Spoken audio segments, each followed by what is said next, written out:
Original document rule. Original document must be produced exception when the subject of inquiry is the content of a document, writing, recording, photograph, or other record.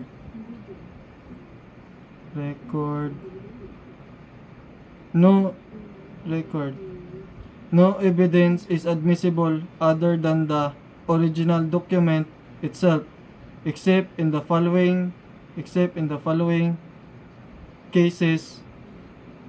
A. When the original is lost or destroyed or cannot be produced in court without bad faith of the part of the offerer. B is when the original is in the custody or under the control of the party against whom evidence is offered by the latter fails to produce it after reasonable notice or reasonable notice or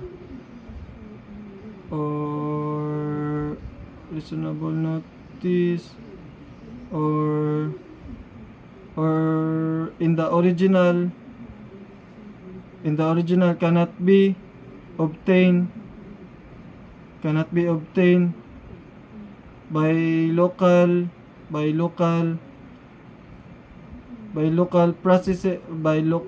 local judicial processes or procedure. C. When the original is consists of numerous account or other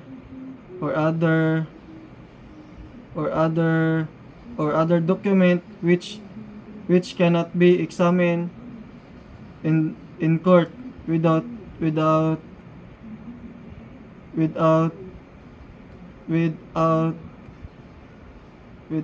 loss of time in the fact sought to be established, them is only the general result of the whole. D. When the original is in the public record in the custody of a public officer or is recorded in a public office of the so E is when the original is not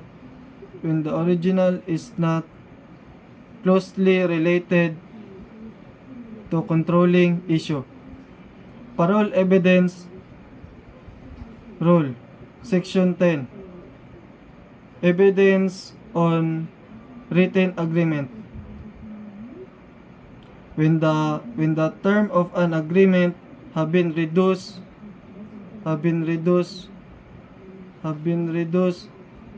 to writing, it is considered as containing all the terms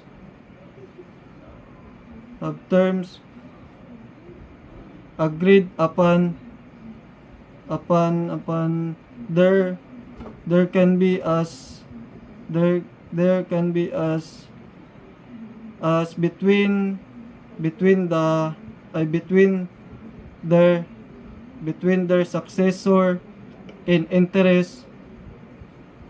No evidence of such terms other than the content of the written agreement. However, a party may present evidence to modify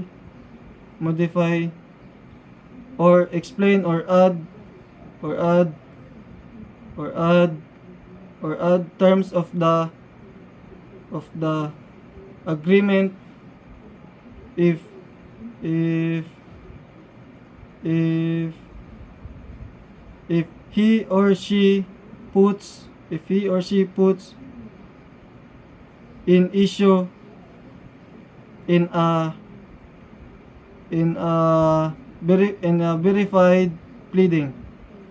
A is an in, an in, A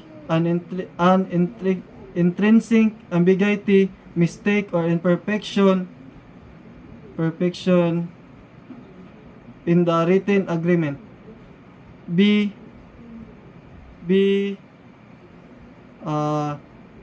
the failure of the agreement to express the true intent and and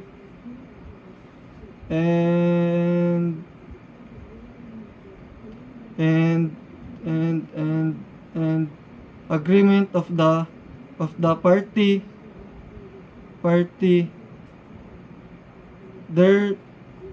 thereto, the validity of agreement, or the existence of other term agreed to by the other successor in the interest after the execution of the written agreement. The term agreement